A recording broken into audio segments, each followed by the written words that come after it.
Assalamualaikum warahmatullahi wabarakatuh.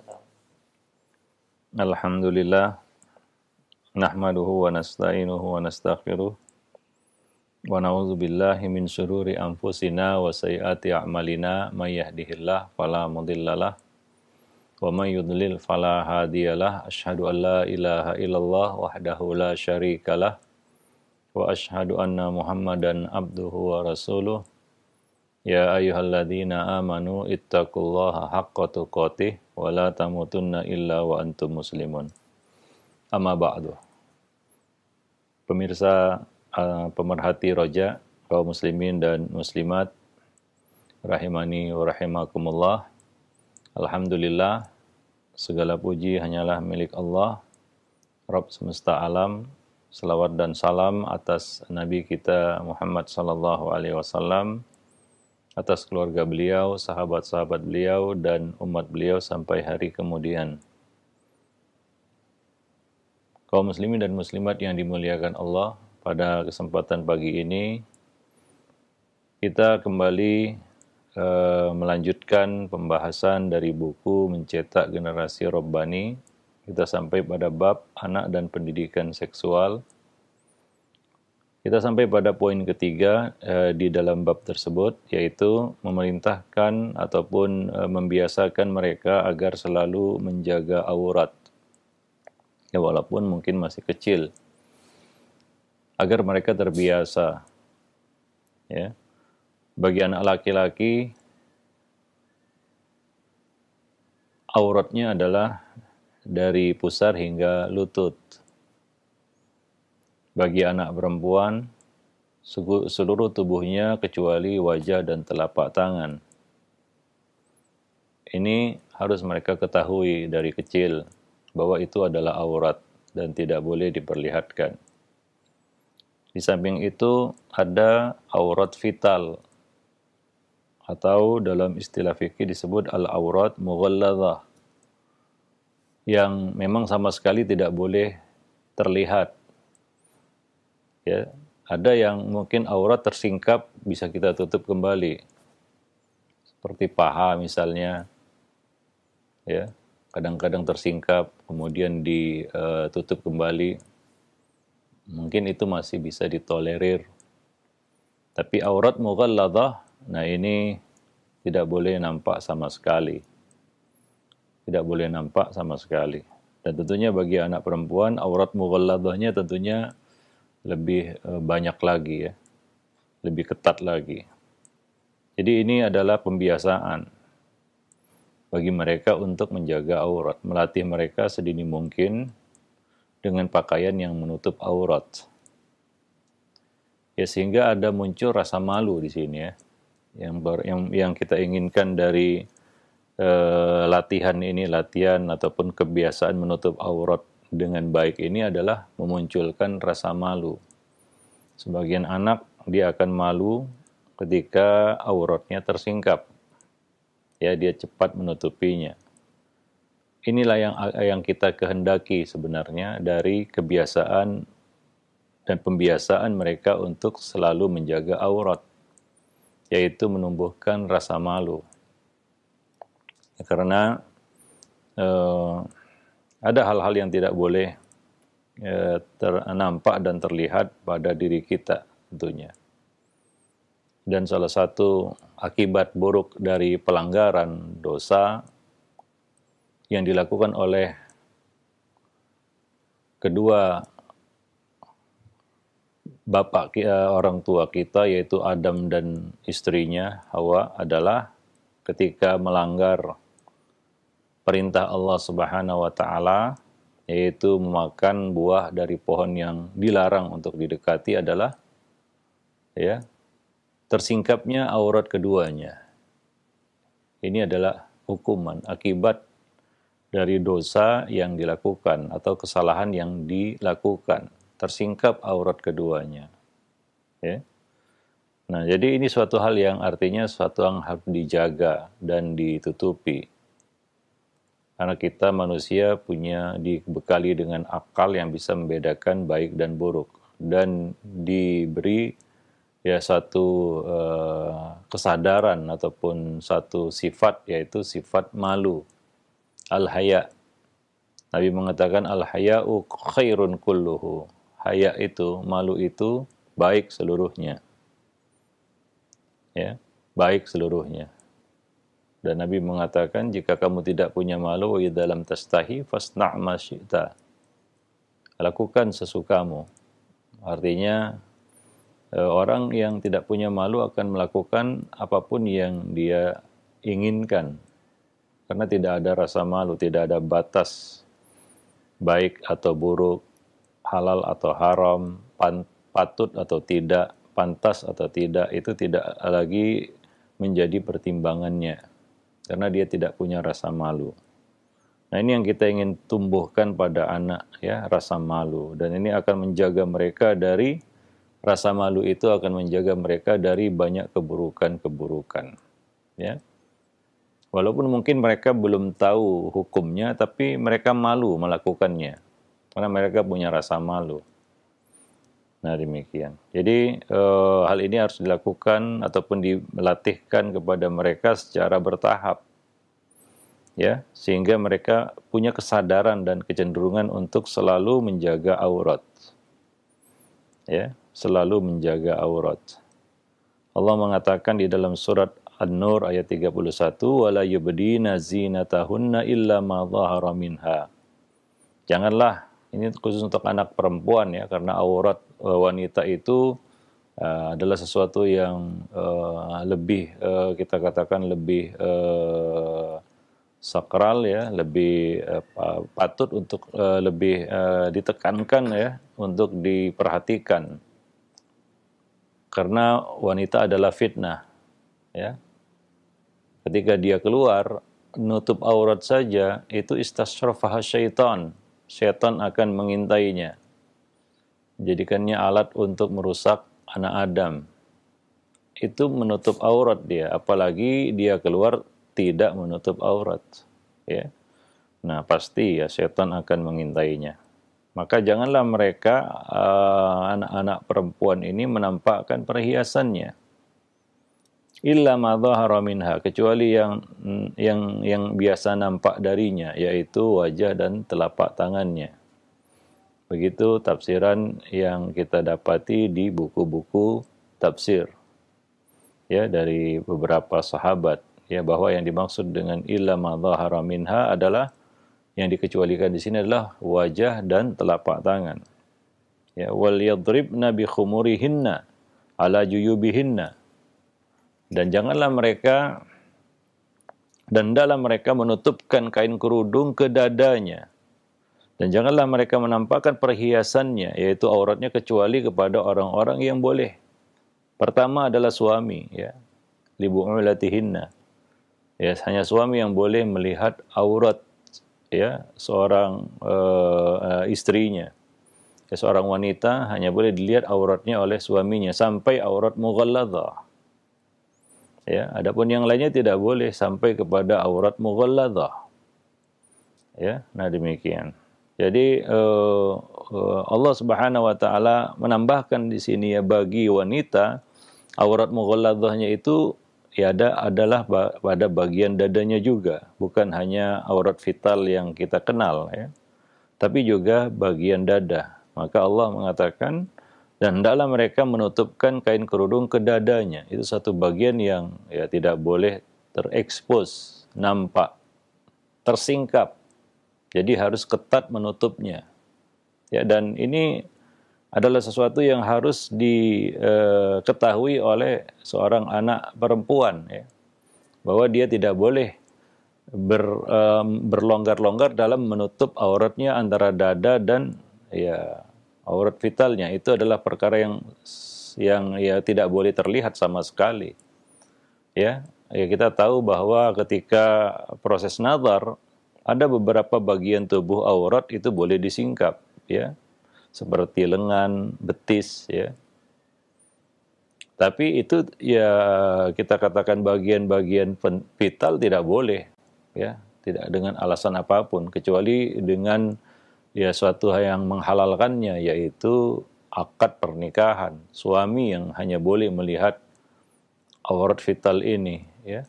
Orang tua saja tidak boleh. Ketika anak ini, ya, seorang wanita sudah dewasa, tidak boleh terlihat aurat vitalnya. Sampai orang tuanya saja tidak boleh. Wanita-wanita yang lainnya tidak boleh. Hanya suami yang boleh melihat itu. Nah, ini maka harus ketat dan betul-betul memperhatikan bagian-bagian tersebut, ya. Nah, mereka harus punya kesadaran di situ. Demikian pula Allah Subhanahu wa taala mengatakan, ya ayuhan nabi qul li azwajika wa banatika wa nisa'il mu'minin yudnina 'alaihinna min jalabibihinna.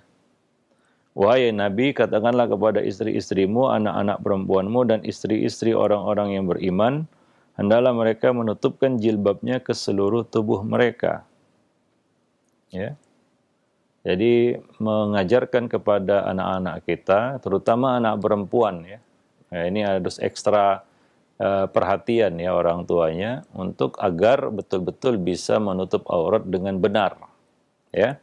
Bagaimana cara menutup aurat dengan benar? Ada kriteria dan ketentuan-ketentuan khusus bagi kita katakan wanita, ya. Seperti misalnya tidak boleh transparan atau tembus pandang, ya, harus lebar, tidak boleh sempit hingga membentuk tubuh.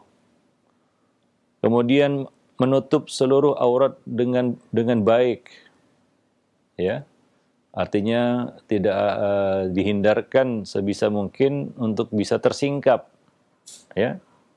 Nah, demikian. Dan bukan pakaian itu bukanlah perhiasan dan bukan juga pakaian syuhra untuk menarik perhatian orang kepada dirinya. Ya, nah ini ketentuan-ketentuan yang, ya, mesti diperhatikan, ya, bagi khususnya anak perempuan, bagi yang punya anak perempuan, ya. Ya, ada ketentuan-ketentuan khusus bagi anak perempuan. Demikian pula menghindari pakaian-pakaian yang trendy yang sebenarnya tujuannya bukan untuk menutup aurat tapi untuk lebih kepada penampilan, ya, atau gaya. Seperti jilbab-jilbab gaul, ya, yang sebenarnya belum memenuhi kriteria menutup aurat. Memang ditutup atas, di bawah dibuka. Ditutup di atas, di bawah ketat. Bahkan menampakkan lekuk tubuhnya. Nah, ini kan tidak benar, ya. Jilbab-jilbab seperti ini, ya. Mungkin sebagian orang berasa sudah syukur dia mau menutup kepalanya, ya. Ya, kita katakan ini, ya, suatu hal yang kita katakan kurang memahami, ya. Apa fungsi menutup aurat? Yaitu untuk, ya, menjaga pandangan mata, ya, supaya orang-orang yang ada di dalam hatinya penyakit, ya, tidak, ya, muncul penyakitnya sehingga muncullah, ya, keinginan-keinginan, pikiran-pikiran kotor, keinginan-keinginan negatif. Itu akan bisa menimbulkan fitnah, ya. Jadi menutup kepala tapi kita mengekspos bagian tubuh lainnya dengan sangat-sangat, ya, kita katakan mencolok, itu justru fitnahnya lebih besar lagi, ya. Dia menampakkan lekuk tubuhnya mulai dari dadanya sampai ke bawah, lalu dia nutup kepalanya, ya.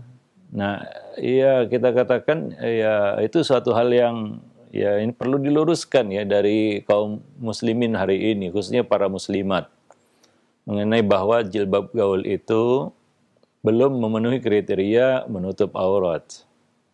Ya, jadi harus dipahami dengan benar jilbab itu bagaimana, ya, sehingga, ya, kita katakan fungsi dari menutup aurat itu memang betul-betul tercapai, ya. Nah, demikian. Ya, coba bayangkan orang-orang yang pakai jilbab gaul itu, ya, dia menampakkan, mengekspos bagian tubuh dia yang lain secara vulgar, nampak jelas. Ya, dan itu tentunya, ya, tidak patut bagi seorang muslimah, ya. Namun begitulah, ya. Kalaulah berpakaian itu tujuannya untuk modis, ya, bukan untuk menaati perintah Allah Subhanahu wa taala, ya, maka, ya, macam-macam yang muncul, Nah, ini tentunya perlu diperbaiki ya, dan memakai ya pakaian yang syar'i itu adalah sesuatu yang ya kita katakan ibadah. Artinya ya ini sesuatu yang diperintahkan Allah Subhanahu wa taala ya. Nah, demikian. Ya berpahala kita melakukan itu. Ketika seorang wanita menjaga penampilannya di luar rumah, dia berpahala. Sebaliknya, kalau dia tidak memperhatikan itu, dia menuai dosa. Ya, dari keluarnya dia ke luar itu. Dia terus dicatat dosa. Ya, maka dari itu ini tentunya kebiasaan yang harus dilatih dari kecil, ya, menutup aurat dengan baik dan benar, sehingga ya tidak perlu disuruh lagi. Ya, saya tekankan di sini anak perempuan ya, karena kalau untuk anak laki-laki mungkin lebih mudah ya dalam hal berpakaian, karena ya mungkin kita katakan banyak pakaian-pakaian yang bisa dipakai mereka secara instan, dia beli langsung pakai gitu. Tapi kalau wanita hari ini mungkin dia perlu perhatikan bagaimana, karena banyak di luar sana yang dijual dengan ya model-model yang sebenarnya tidak syar'i, yang harus dimodif lagi atau diperbaiki lagi ya, karena produsen-produsen atau garmin-garmin ataupun pabrik-pabrik yang membuat pakaian itu mungkin nggak tahu pakaian syar'i itu bagaimana, kecuali kita nempah sendiri ya. Nah, jadi mungkin agak ribet. Tapi kalau pria tinggal datang ke toko baju, ya beli baju, dia bisa pakai langsung. Ya, wallahu a'lam bishawab. Tapi kalau wanita, anak perempuan kadang-kadang perlu diperbaiki sana sini, dimodif lah istilahnya, supaya memenuhi kriteria syar'i. Mungkin ada hiasan-hiasan yang memancing perhatian orang di situ ya. Kadang-kadang orang buat pakaian itu kan tujuannya modis, bukan untuk menutup aurat. Nah, itu perlu dimodif lagi, ya dihilangkan dan sebagainya, kan begitu. Ada yang mungkin lengannya terlalu besar sehingga kalau dia naikkan sedikit tangannya langsung kena kelihatan. Nah, itu harus mungkin diubah lagi, kan begitu ya. Nah, jadi ya banyak hal-hal yang perlu dia perhatikan di situ. Tapi anak laki-laki kan ya mungkin lebih simple ya, lebih mudah. Nah, demikian ya, wallahu a'lam bishawab. Baik. Jadi masalah berpakaian ini adalah masalah yang penting ya di dalam kita katakan tarbiyah jinsiyah. Ya, supaya dia bisa menjaga diri dari kecil. Ya, dan itu juga menjaga orang lain sebenarnya, karena banyak hal-hal yang berkaitan dengan penyimpangan seksual itu terjadi dua arah. Ada orang yang merespon kita dari penampilan kita, ya, sehingga memancing orang untuk mendekati, untuk melakukan hal-hal yang ya tidak baik, ya. Nah, demikian, memancing orang, ya. Nah, demikian. Maka memang perlu cara berpakaian yang baik sesuai dengan tuntunan syariat, ya. Nah, demikian. Wallahu a'lam bishawab. Dan tentunya tadi kita sebutkan ya bahwa salah satu tujuan kita mendisiplinkan anak-anak kita di dalam berpakaian adalah untuk menumbuhkan rasa malu pada dirinya. Ini salah satu hikmah dan tujuan kita menutup aurat adalah supaya tetap terjaga rasa malu. Coba lihat orang-orang yang menampakkan auratnya keluar rumah. Ya memang sudah tercerabut ya, sudah tercabut rasa malunya. Dia tidak dikatakan wah dia tidak punya malu, kan begitu ya. Nah, demikian. Hingga ya di sini coba lihat ketika misalnya lah seorang wanita keluar rumah dengan memamerkan auratnya ya tanpa rasa malu. Siapa yang malu? Orang yang melihatnya malu. Ya, nah demikian. Dan akan menilainya sebagai orang yang tak punya malu, kan begitu. Nah, maka ini yang kita inginkan dari latihan ya menutup aurat dengan benar dari kecil ini ya. Wallahu a'lam bishawab. Taib. Kemudian yang keempat adalah memisahkan tempat tidur mereka. Ya, ketika berumur 10 tahun, yaitu ketika anak sudah mulai menginjak masa puber. Pisahkan tempat tidur anak-anak. Ya. Laranglah mereka tidur di ranjang yang sama atau pada satu kamar tidur. Apalagi di dalam satu selimut, itu tentunya dilarang ya. Karena ini bisa mengakibatkan naluri seksual anak tumbuh dengan liar, cepat dan liar, hingga timbul berbagai indikasi penyimpangan seksual. Ya, nah itu ya kata orang kejahatan itu terjadi bukan karena ada niat saja, tapi ada kesempatan. Begitulah ya kira-kira ya.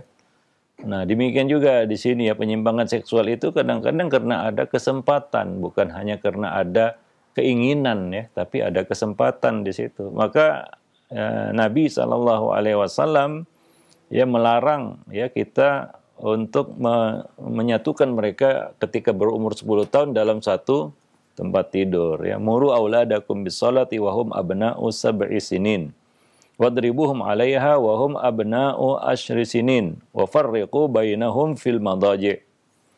Perintahkanlah anak-anakmu untuk mengerjakan sholat ketika berusia 7 tahun. Pukullah karena meninggalkannya ketika berusia 10 tahun. Dan pisahkanlah tempat tidur mereka, yaitu antara anak laki-laki dan anak perempuan. Ya, kalau bisa bukan hanya pisah ranjang, dipisahkan tempat tidurnya, tapi juga pisah kamarnya. Ada kamar anak laki-laki, ada kamar anak perempuan. Ya, nah demikian. Jadi dipisah ruangannya. Itu yang idealnya ya. Nah, itu yang terbaik ya. Nah, jika tidak mungkin ya minimal itu dipisahkan ranjangnya. Nah, meskipun ya serapat apapun mereka sebagai saudara mungkin ya. Wah, mereka ini saudara, iya. Mereka saudara, tapi ya naluri seksual itu bisa muncul kapan saja. Seperti kita sebutkan tadi, ketika ada kesempatan. Ya, walaupun tidak ada keinginan, kadang-kadang ya kita katakan orang mencuri nggak ada keinginan, tapi ketika terbuka kesempatan dia melakukannya. Sebaliknya ada keinginan tapi tidak terbuka kesempatan, dia tidak jadi melakukannya karena tidak terbuka kesempatan. Maka dari itu ya Nabi memerintahkan kita untuk memisahkan tempat tidur mereka. Ya, karena mereka sudah di 10 tahun ke atas sudah dikatakan masa pra-remaja istilahnya. Ya, kalau kita mengacu kepada pembagian usia yang dikeluarkan oleh Departemen Kesehatan RI. Ini pra-remaja. Ya, dia sudah mulai menginjak usia puber. Ya, sudah mengerti lawan jenis. Ya, sudah mulai menunjukkan kematangan pada akalnya, sudah bisa menalar dengan baik. Ya, nah di sini kita harus ya tentunya harus memiliki pengetahuan yang baik tentang anak remaja, sehingga ada buku khusus kita tulis yang berjudul ya yang kita rencanakan untuk terbit, yaitu tips mendidik anak remaja. Karena ini ada satu bab khusus ya untuk menangani anak remaja. Ya, anak-anak di masa prapuber, puber dan dewasa ya. Nah, itu tidak sama dengan memperlakukan anak-anak basuta bawah 10 tahun. Berbeda ya. Nah, demikian. Karena dia sudah mulai menunjukkan kematangan akalnya. Ya, dia sudah bisa menalar dengan sempurna dan sudah muncul naluri seksualnya. Ya, sebentar lagi dia mimpi basah. Ya. Ini suatu kita katakan fenomena yang terjadi pada anak laki-laki atau anak perempuan. Ya, sebentar lagi dia sudah haid, tubuhnya sudah matang, ya menjelang matang. Ya, ada dorongan-dorongan di sana.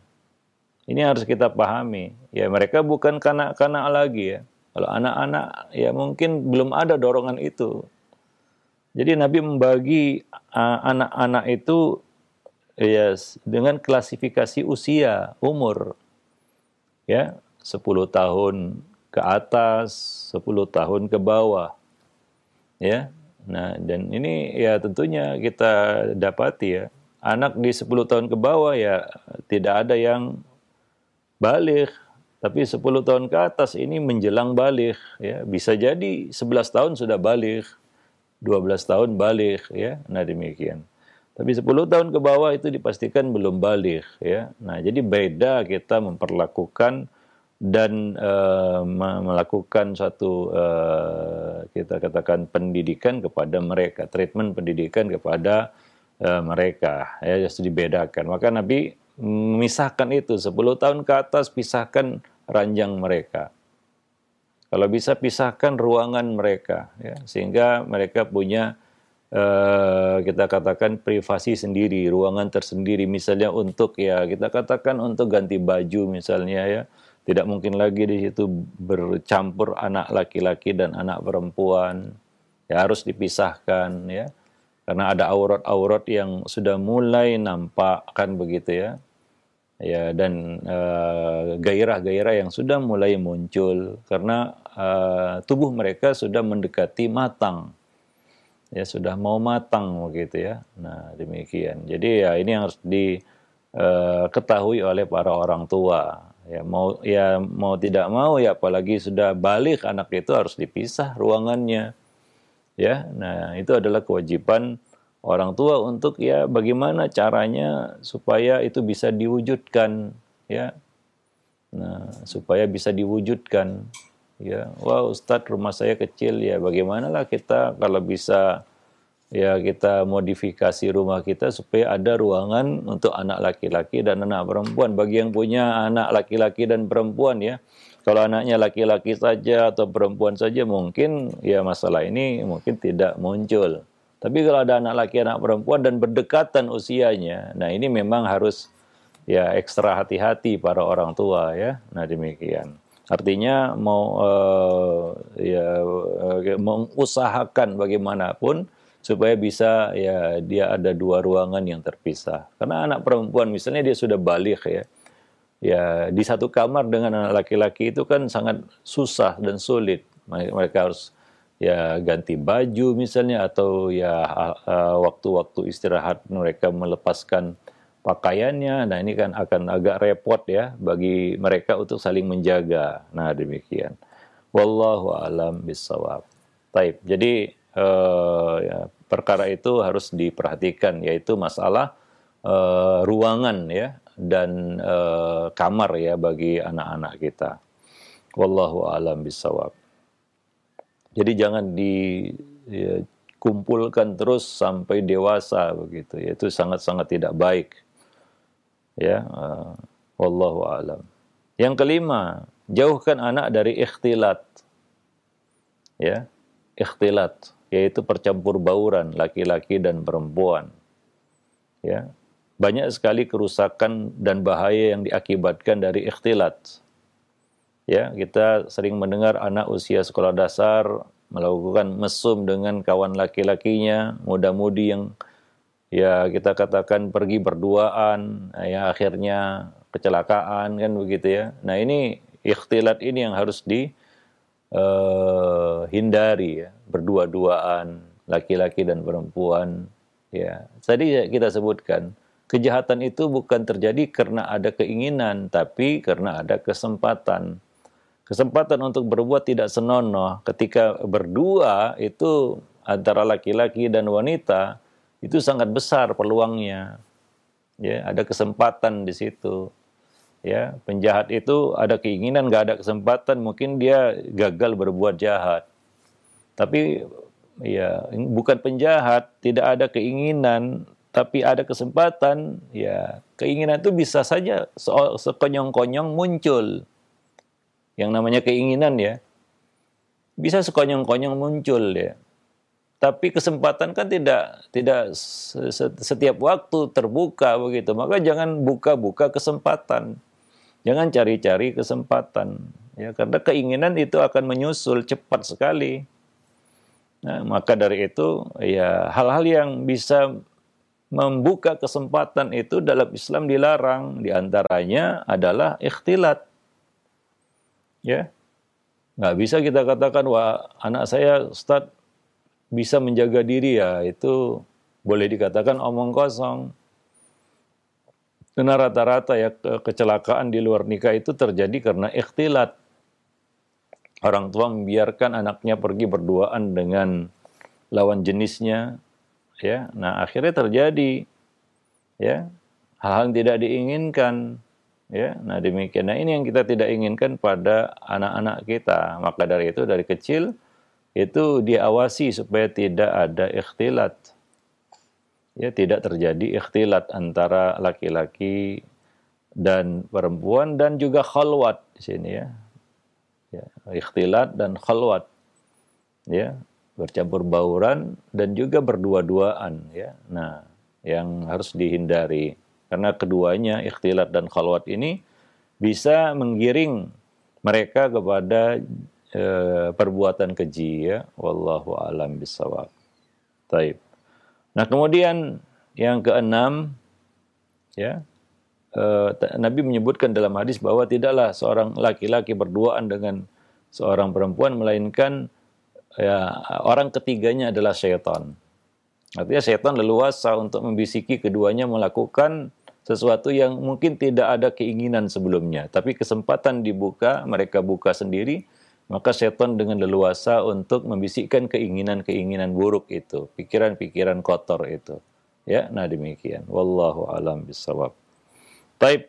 Kemudian ajarkan surat An-Nur saat menginjak dewasa. Ya, menjelang masa puber, ya, indikasi seksualitas pada diri anak sudah mulai nampak sedikit demi sedikit.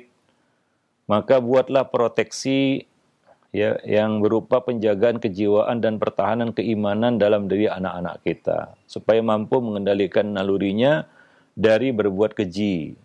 Ya, liwat, zina dan sejenisnya ya. Nah demikian. Maka dari itu ya, surat An-Nur ini perlu ya diajarkan kepada anak-anak remaja khususnya ya, supaya mereka tahu misalnya tentang menutup aurat dengan benar, ya tentang menundukkan pandangan, ya tentang ya kita katakan pentingnya mengenali mahram misalnya ya. Nah, itu kan semua dijelaskan di dalam surat An-Nur ya. Nah, jadi supaya mereka mengerti karena sebagian anak-anak itu dia nggak ngerti mahram ya, mungkin dari kecil sudah terbiasa bertemu ya. Waktu kecil ketika sudah masuk usia puber, remaja, baligh, mereka anggap itu biasa bertemu dengan orang-orang yang sebenarnya mahramnya. Misalnya saudara sepupu ya. Itu mungkin dianggap biasa karena sudah akrab dan lain sebagainya. Padahal itu kan bukan mahramnya. Jadi tidak boleh menampakkan kita katakan auratnya ataupun ya berdua dengan yang bukan mahramnya ini ya. Nah, tapi coba lihat ya banyak keluarga-keluarga muslim membiarkan anaknya ya karena alasan sepupu itu saudara katanya, saudara ya.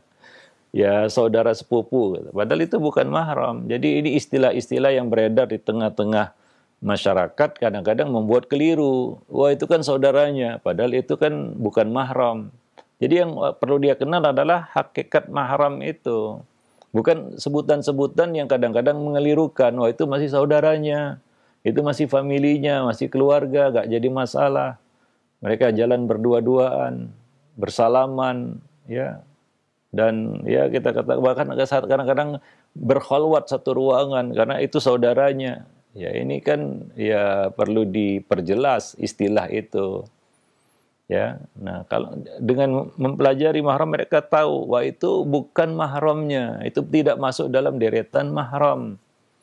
Artinya dia harus menjaga diri ya, tidak boleh bersentuhan, bersalaman ya. Apalagi ini menjelang lebaran itu, kadang-kadang kumpul keluarga nggak kenal mahram ya, ya kita katakan melanggar ya aturan-aturan agama, ya pergi berduaan dengan saudaranya, siapa sepupunya ya itu kan bukan mahramnya, bersalam-salaman, ya bahkan ada yang cipika-cipiki lagi, ada siapa dia saudaranya, ya bukan mahramnya, maka perlu dia mengenal hakikat mahram. Ya, dan itu semua ada di dalam surat An-Nur. Ya, maka ajarkan surat An-Nur ini saat dia menginjak dewasa. Karena banyak syarat pelajaran yang kita dapat berikan kepada mereka dari surat tersebut, ya, seperti tadi kita sebutkan, ya perintah untuk menjaga aurat, menundukkan pandangan, ya kemudian hal-hal yang berkaitan dengan hubungan laki-laki dan perempuan, kemudian juga tentang penjelasan mahram, ya itu ada di dalam surat An-Nur tersebut, ya. Nah demikian. Wallahu a'lam bissawab. Demikian juga ya hal-hal yang berkaitan dengan ya sarana-sarana yang bisa mendorongnya kepada keburukan ini ya harus dijaga ya. Nah, yaitu misalnya tontonan ya, kemudian juga bacaan ya. Ya apalagi yang ber apa nama ber kita katakan punya kebiasaan untuk berselancar di dunia maya ya, ini yang menjadi masalah besar sebenarnya. Berselancar di dunia maya itu yang kadang-kadang orang tua tidak mampu untuk memproteksi ya apa-apa saja yang diselancari oleh anak-anaknya, terutama anak-anak remaja. Rasa ingin tahunya besar, ya rasa penasarannya besar. Dia masih masa pertumbuhan mencari jati diri, dan itu kadang-kadang yang membuat ya dia seruduk sana seruduk sini ya. Nah itu yang perlu kita perhatikan ya. Nah demikian. Nah berikutnya nanti akan kita bahas secara khusus di sini mengenai hakikat mahram ya. Mengenali mahram. Ini suatu hal yang perlu ya bagi anak-anak kita. Apalagi dia sudah remaja, dia harus tahu itu. Mungkin waktu kanak-kanak dia belum kenal ya, belum mengerti mahram ya. Tapi ada masa usia tertentu dia harus kenal mahramnya. Dan ini yang menjadi suatu PR ya juga bagi para orang tua untuk memperkenalkan mahramnya. Ya, nah demikian. Sehingga yang namanya menjalin silaturahim itu tidak jadi salah kaprah begitu ya. Karena kadang-kadang orang tua keinginannya agar anaknya suka menjalin tali silaturahim. Tapi ketika dia tidak tahu batasan mahram, ya sebutan saudara, karib kerabat, famili ini kadang-kadang mengelirukan ya. Ya hingga ya misalnya antara ipar ya, kita katakan di masyarakat kita ya, saudara ipar itu sudah macam dekat sekali macam saudara. Padahal Nabi mengatakan alhamul maut, ya saudara ipar itu maut, artinya itu bukan mahram dan bahayanya juga besar. Jika kita berlonggar-longgar atau kita katakan bermudah-mudah di dalam hal tersebut, maka Nabi mengatakan mengidentikan itu dengan maut ya. Nah, masalahnya adalah tradisi budaya yang ada di beberapa masyarakat tertentu yang menganggap itu semua adalah sesuatu yang bukan tabu, bahkan menjadi cela kalau itu tidak dekat ya dengan saudara sepupunya misalnya atau dengan saudara iparnya dan sejenisnya. Wah dianggap sombong kan begitu ya, dianggap angkuh. Nah ini yang menjadi satu masalah di tengah-tengah keluarga besar misalnya ya. Nah demikian. Jadi ya anak itu harus tahu dia. Ya sehingga keinginan orang tua untuk melatih anak menyambung silaturahim ya tidak kebablasan atau tidak salah arah ya. Nah demikian. Wallahu a'lam bishawab. Baik para pemerhati roja yang dimuliakan Allah, kaum muslimin dan muslimat yang mudah-mudahan bermanfaat ya, dan pada kesempatan mendatang insyaallah kita akan lanjutkan pembahasan ini. Subhanakallah bihamdik, asyhadu an la ilaha illa anta, astaghfiruka wa atubu ilaik. Nah, ya baik, syukran jazakallahu khair. Barakallahu fiik para ustaz yang sudah menjelaskan pembahasan yang sangat menarik sekali di kesempatan pagi hari ini.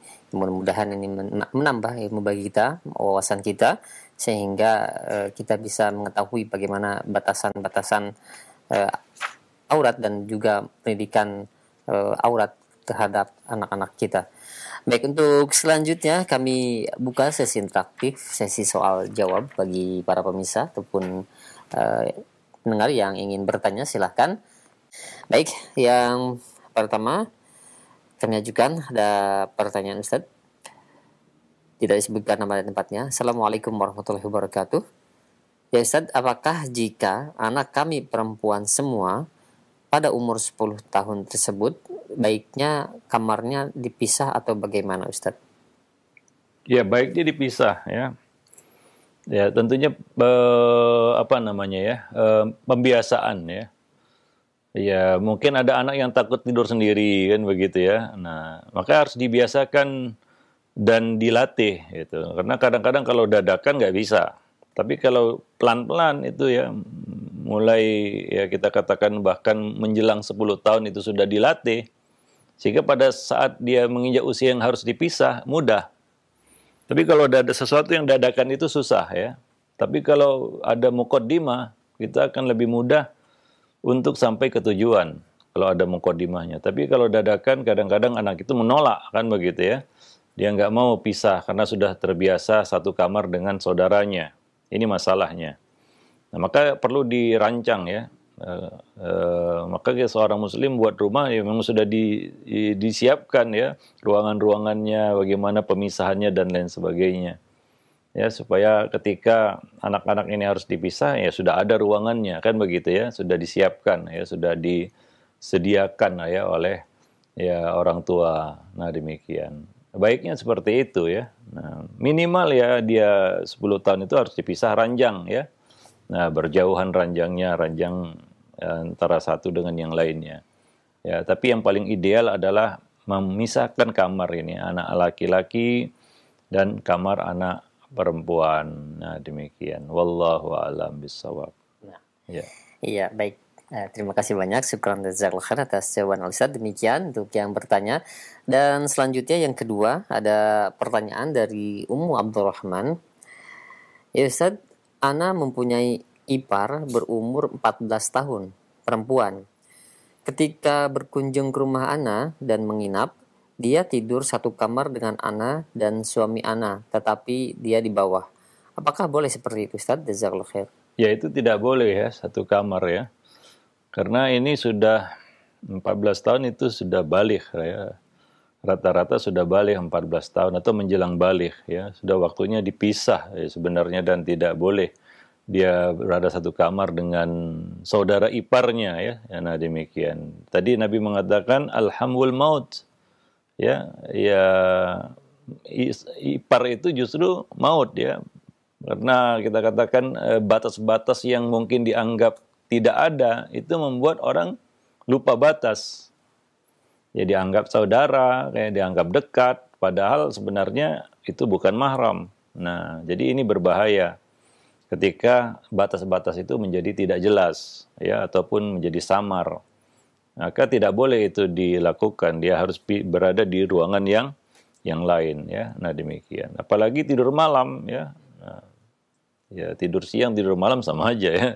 Ya, tidur malam kan waktunya lebih panjang dan ya kita katakan waktu tidur ya namanya aurat bisa saja tersingkap dan lain sebagainya. Jadi banyak bahayanya itu ya, besar bahayanya, maka itu tidak boleh dilakukan. Wallahu a'lam bishawab. Nah, iya baik, terima kasih banyak. Syukran jazakallahu atas jawaban Ustaz. Demikian. Dan selanjutnya ada pertanyaan, dua pertanyaan senada, diantaranya dari Imam yang berada di Bandung dan penanya yang lainnya. Pertanyaannya, ya Ustaz, mulai usia berapakah sebaiknya anak itu mulai diajari untuk menutup aurat? Apakah benar di negeri Arab sana, terutama mungkin di Saudi, jika anak-anak baru umur prasekolah atau seumuran SD, itu mereka tidak disarankan untuk memakai jilbab ketika di sekolah? Karena alasannya khawatir ketika masuk usia balik mereka akan bosan ketika untuk melakukan hal tersebut. Nah, benarkah hal tersebut, Ustaz? Saya tidak tahu ya, tidak pernah hidup di sana ya. Ya artinya ya kebiasaan di satu negeri itu kan bukan standar hukum ya. Nah, sebenarnya seperti di sini juga kan berbeda budayanya di sini dengan di sana kan gitu. Tapi Islam punya aturan. Ya mesti kita ikuti kan begitu ya. Nah demikian. Jadi menutup aurat ya, melatih anak untuk menutup aurat itu ya sedari ya kecil ya, ketika dia sudah bisa mumayyiz, sudah berada di usia tamyiz. Usia tamyiz ini ya macam-macam ya. Tamyiz itu adalah fase usia di mana anak itu bisa fahim al-khitab, memahami perkataan, dan raddul jawab, bisa menjawab pertanyaan. Berarti dia sudah paham. Maka sudah mulai bisa diperkenalkan, walaupun ya tidak ketat ya, tapi ya dia diperkenalkan menutup aurat ya.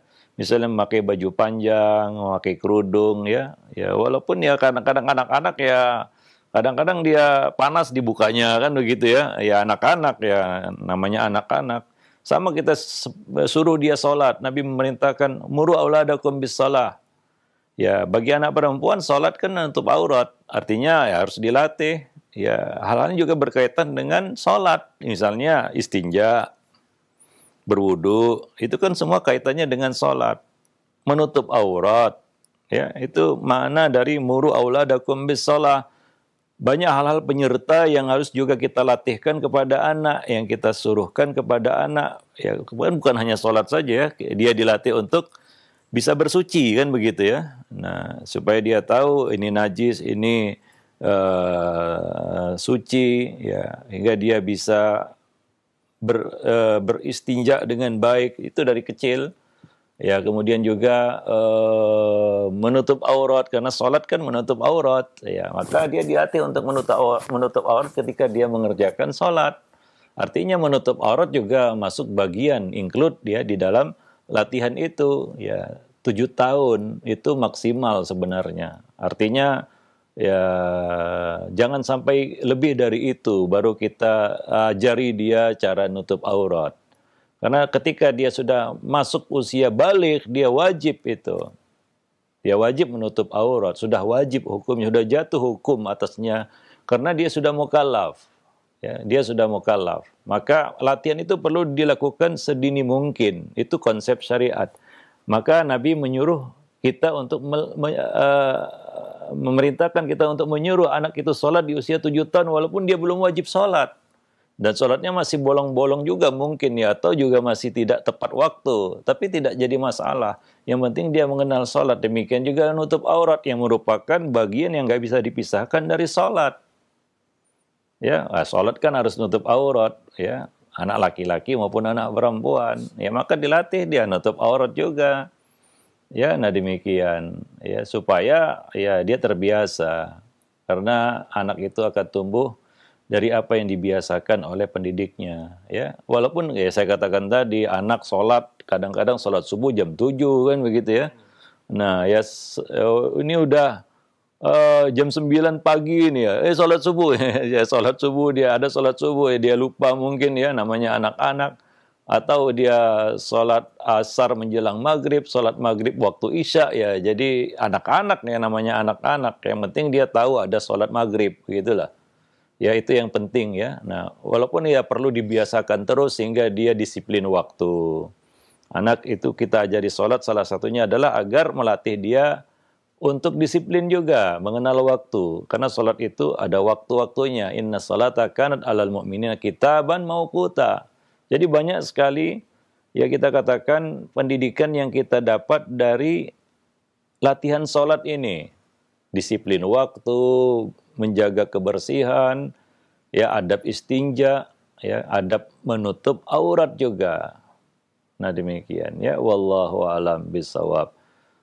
Jadi itu sudah include sebenarnya perintah Nabi untuk menyuruh sholat ya, karena di dalam sholat ada taharah, ada sitrul aurah kan begitu ya, macam-macam di situ. Jadi itu suatu hal yang luar biasa perintah Nabi itu.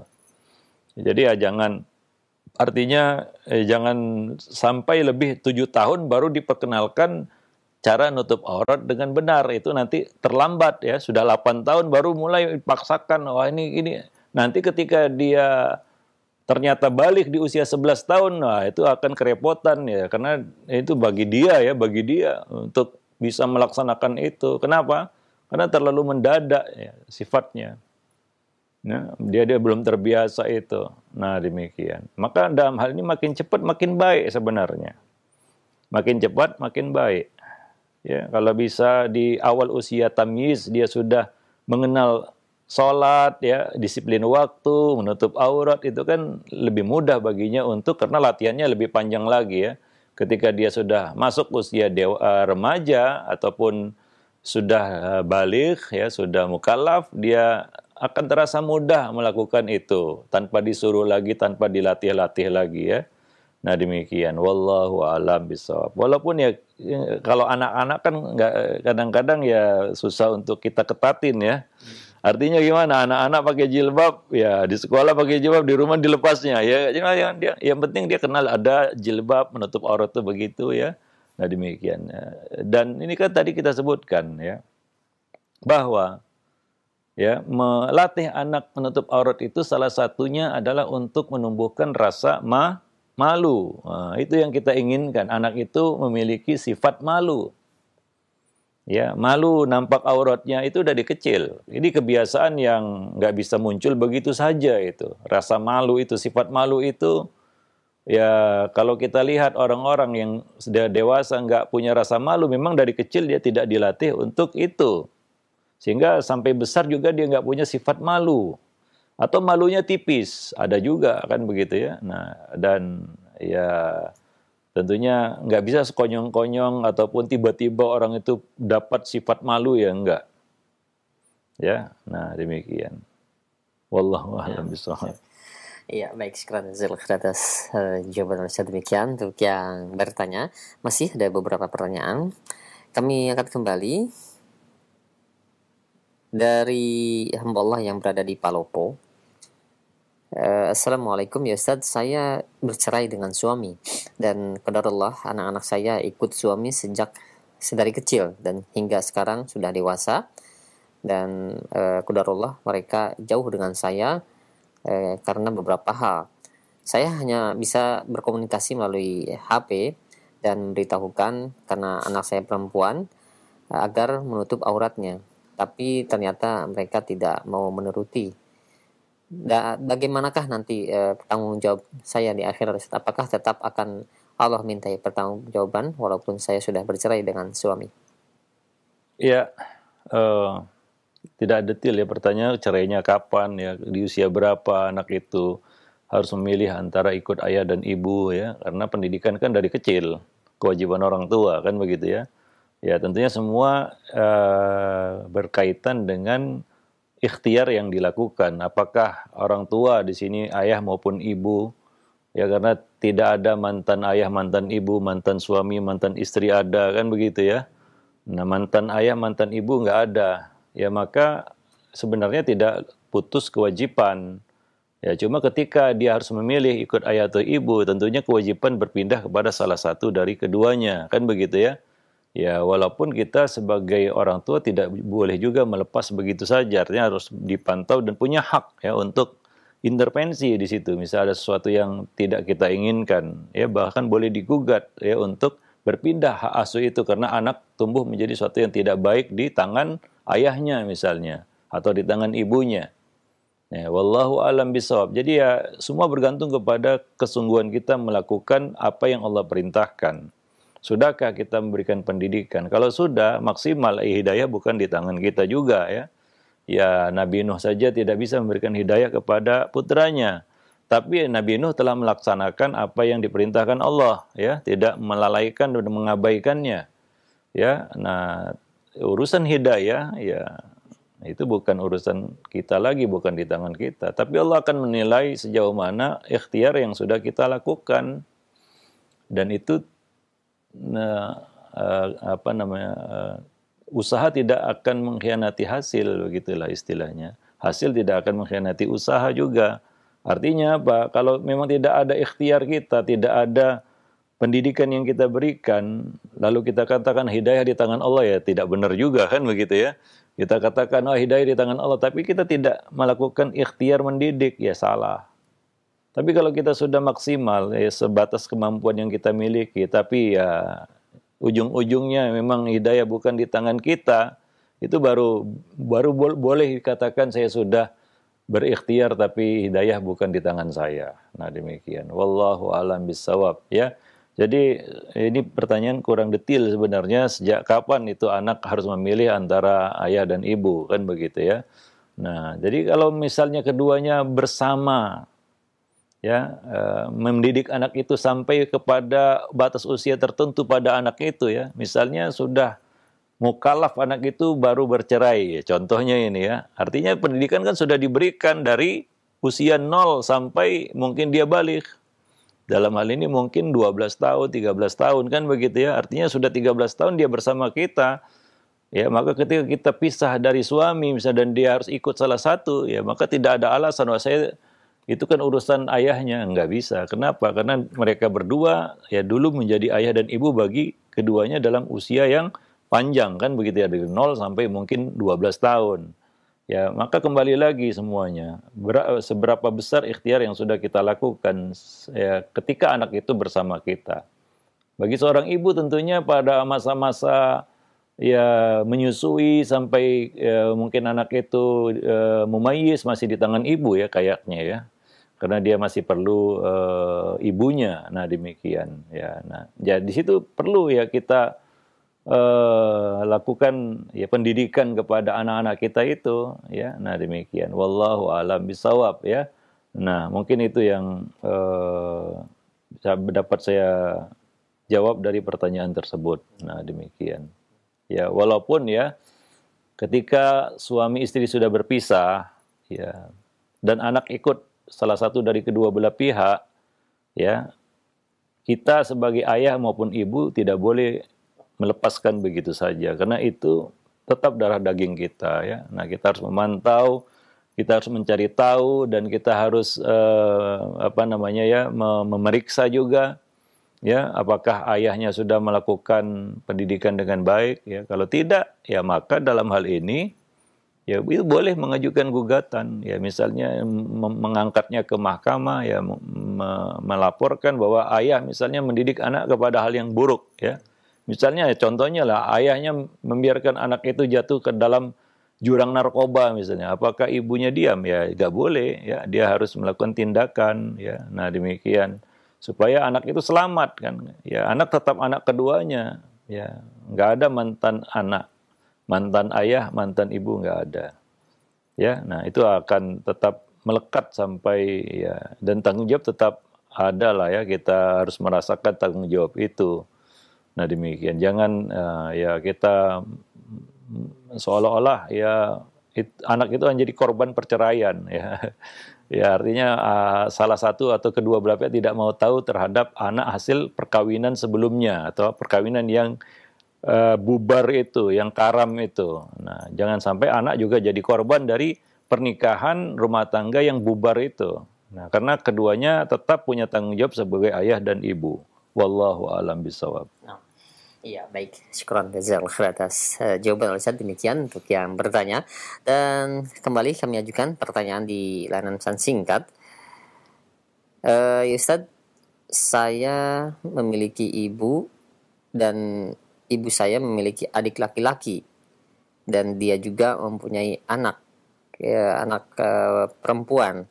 Artinya bapak saya menikahi seorang janda dan tentunya itu bukan ibu kandung saya. Nah, anak yang perempuan itu apakah mahram bagi saya Ustadz ketika dinikahi oleh ayah saya? Ya, itu nanti ya penjelasannya pada pertemuan yang berikutnya insya Allah ya. Oh, gitu, Ustadz. Tentang penjelasan mahram ya. Nah, mungkin sampai di sini dulu ya pertemuan kita pada kesempatan pagi ini, waktunya sudah habis. Dan mudah-mudahan kita bisa bertemu di pekan depan insyaallah, Selasa depan. Subhanakallah bihamdik asyhadu an la ilaha illa anta astaghfiruka wa atubu ilaik. Assalamualaikum warahmatullahi wabarakatuh.